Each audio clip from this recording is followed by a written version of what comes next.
Hi viewers, welcome to our channel. ప్రస్తుతం మనతో పాటు దాము బాలాజీ గారు సీనియర్ జర్నలిస్ట్ ఉన్నారు. వారితో ఒకసారి మాట్లాడదాం. సో నమస్కారం సార్. నమస్తే. సార్, చంద్రబాబు నాయుడు గారి పైన ఆయన టీడీపీ ఎమ్మెల్యేలే తిరుగుబాటు చేస్తున్నారని వార్తలు వినిపిస్తున్నాయి సార్. మరి ఎందుకు తిరుగుబాటు చేస్తున్నారు? ఎవరు చేస్తున్నారు? మామూలుగా ఈ మధ్య కాలంలో చంద్రబాబు నాయుడు గారు కూడా తన ఎమ్మెల్యేల పైన హెచ్చరించడం చూస్తూ ఉన్నాం.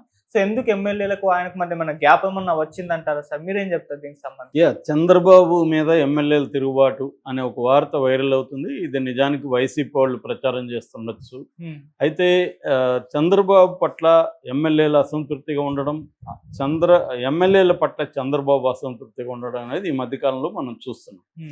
సో దీంట్లో ముందుగా మనం చెప్పుకోవాలంటే ఎమ్మెల్యేల వైపు నుంచి ఆలోచిస్తే ఎమ్మెల్యేలు ఎందుకు చంద్రబాబు పట్ల అసంతృప్తిగా ఉన్నారు?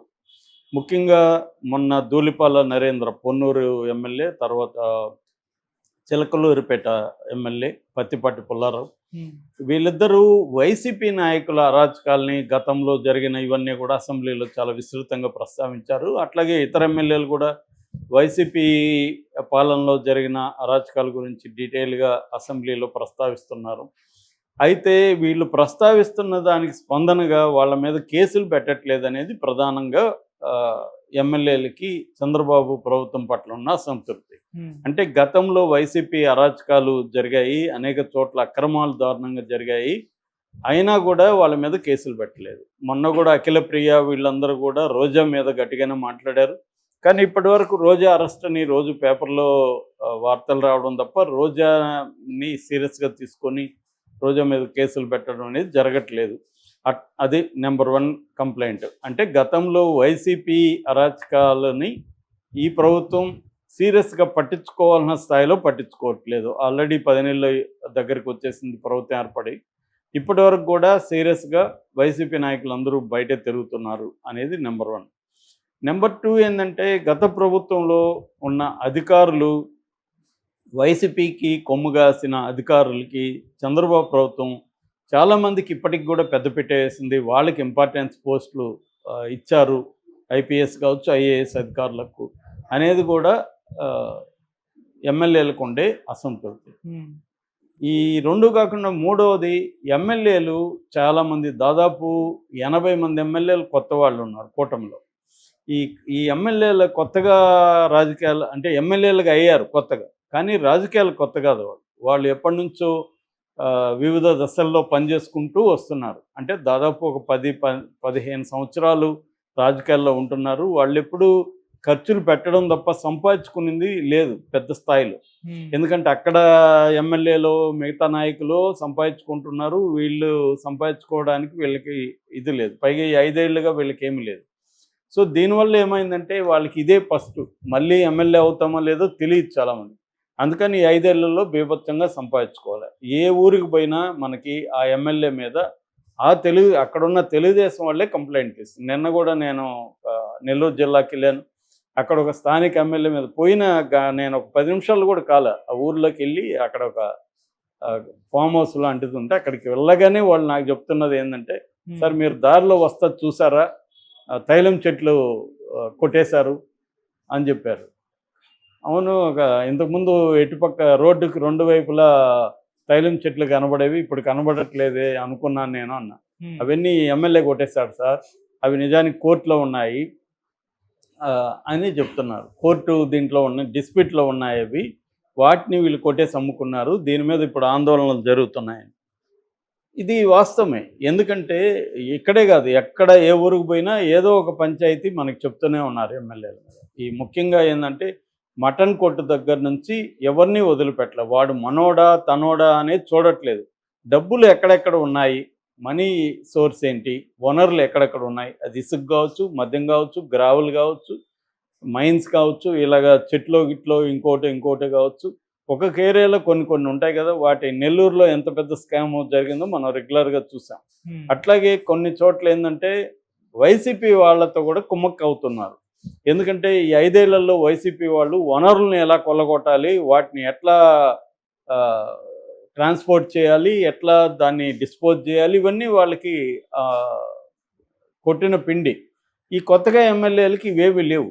కాబట్టి వీళ్ళు వైసీపీ గతంలో ఉన్న ఎమ్మెల్యేలు కావచ్చు, నాయకులు ఏం చెప్తున్నారు, అరే బాబు నువ్వు సైలెంట్గా ఉండు, మొత్తం నేనే చేస్తా, నీ వాటా నీకు ఇస్తా అని చెప్తున్నారు. వీళ్ళు కూడా మంచిదే కదా, మనకి శ్రమ తగ్గుతుంది, మనం పోయి ఇప్పుడు మళ్ళీ అవన్నీ కొత్తగా మొదలు పెట్టాలి, వీడన్నీ తెలుసు కాబట్టి మన వాటా మనకిస్తాడు, పోయేదేముంది, ఏ పార్టీ అయితే మనకు కావాల్సింది లెక్క అన్న పద్ధతిలో వీళ్ళు ఫిక్స్ అయిపోయారు. సో ఇప్పుడు చంద్రబాబు ఏం చేస్తున్నాడు, దీనివల్ల ఆయనకి తెలుగుదేశం మీడియానే దీన్ని విపరీతంగా, ఆంధ్రజ్యోతి, ఈనాడు తీవ్రంగా దీన్ని ఫోకస్ చేస్తున్నారు. అది తలనొప్పిగా మారిపోయింది చంద్రబాబు. సోషల్ మీడియా కూడా కార్యకర్తలను పట్టించుకోవట్లేదు, కానీ ఎమ్మెల్యేలు భయంకరంగా తినేస్తున్నారు, మాకేం పనులు జరగట్లేదు, మా సమస్యలు ఏమీ తీర్చట్లేదని కార్యకర్తలు కూడా సోషల్ మీడియాలో విపరీతంగా పోస్టులు పెడుతున్నారు. ఒక పక్క తెలుగుదేశాన్ని సపోర్ట్ చేసే మేధావులు కావచ్చు, ఈ ఎలీట్ వర్గం, జర్నలిస్టులు, వీళ్ళందరూ కూడా ఎమ్మెల్యేలు ఇంత దారుణంగా ఉంటే మళ్ళీ ఎలా గెలుస్తారు, అందుకే చంద్రబాబుకి సపోర్ట్ చేయకూడదు, చంద్రబాబు చేస్తే ఇదే పరిస్థితి, జగన్ అరాచకత్వం నుంచి చంద్రబాబుకు సపోర్ట్ చేస్తే వీళ్ళు ఇంకా ఎక్కువ అరాచకం ఉంటే ఎలాగా అన్నది విమర్శలు వస్తున్నాయి. దీని నుంచి చంద్రబాబు కూడా ఎమ్మెల్యేలను టార్గెట్ చేసి వాళ్ళ లిస్టు తెప్పించి ఎక్కడెక్కడ ఎవడోడు ఎక్స్ట్రా చేస్తున్నారు, వాళ్ళందరికీ సీరియస్ వార్నింగ్లు ఇస్తున్నాడు. దీనివల్ల మళ్ళీ చంద్రబాబు మీద వ్యతిరేకత, ఎందుకంటే పార్టీ ఫండ్ అనో ఇంకోటనో లోకేష్ డబ్బులు వసూలు చేశాడని ఒక ఆరోపణ ఉంది, ఏది గతంలో ఎన్నికల్లో నిలబడినప్పుడు ఎమ్మెల్యేలు. సో వాళ్ళు ఒక 30 నుంచి 40 కోట్లు ఇక్కడికి పంపించి వాళ్ళకు 100 కోట్లు ఖర్చు పెట్టుకున్నారు. సో 100 నుంచి 150 కోట్లు ఒక్కొక్క ఎమ్మెల్యే ఖర్చు పెట్టాడు. అంతకుముందు వాళ్ళు రాజకీయాల్లో ఒక 100 కోట్లు ఎంతో ఇన్వెస్ట్ చేస్తుంటారు.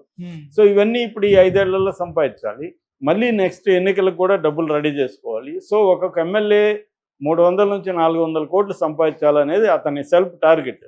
ఈ టార్గెట్ రీచ్ అవ్వాలంటే ఎలాగా, ఎంత ఉంటే అంత, ఎక్కడుంటే అక్కడ తినేయాలి, వేరే మార్గం లేదు. దీనివల్ల ఏమవుతుంది, తెలుగుదేశం కూటమిలో ఉండే కార్యకర్తలకి సమస్యలను వాళ్ళు పట్టించుకునే పరిస్థితి లేదు. తర్వాత వేరే చిన్న స్థాయి నాయకులు బలవుతూ ఉన్నారు. దీనివల్ల లోకల్గా కూడా ఘర్షణ వాతావరణం వస్తుంది, అసంతృప్తి ఉంది.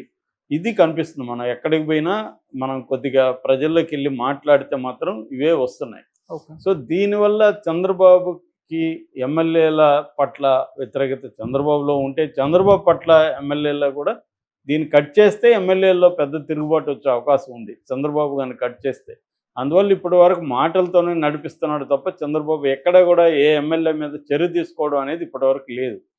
సో మనం చాలామంది ఎమ్మెల్యేలు, కొలిక్కిపూడి శ్రీనివాస్ చూసాం ఫర్ ఎగ్జాంపుల్, ఆయన మీద దారుణమైన విమర్శలు పార్టీ వాళ్ళే చేశారు. ఆయన మీద 2 సార్లు క్రమశిక్షణా సంఘం నోటీసులు ఇచ్చారు.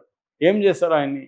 సో ఇలాగా చాలా చోట్ల ఏంటంటే ఎమ్మెల్యేల మీద తెలుగుదేశం నాయకులు వాళ్ళే కంప్లైంట్ ఇస్తున్నా కూడా చంద్రబాబు, ఫర్ ఎగ్జాంపుల్ జేసీ ప్రభాకర్ రెడ్డి, ఆయన మీద వాళ్ళే ఇచ్చారు కంప్లైంట్.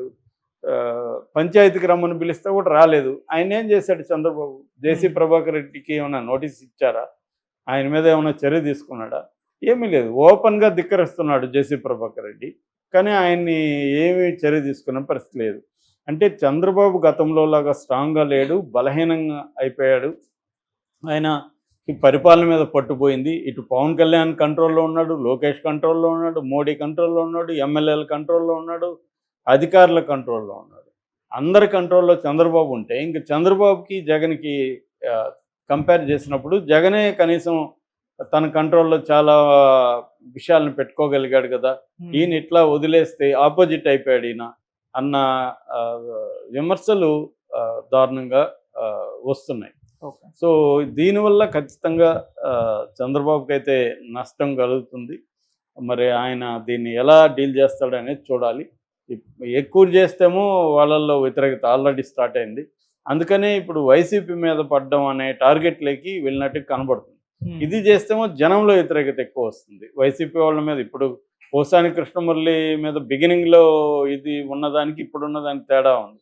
ఇప్పుడు చాలామంది జాలి చూపిస్తున్నారు పోసాని మీద, పాపం ఎందుకు ఇంత ఇది చేస్తాం, అతను వాగుండొచ్చు, వాగిన వాళ్ళు ఇక్కడ లేరా తెలుగుదేశంలో అన్న నెరేటివ్ మెల్లగా వస్తుంది.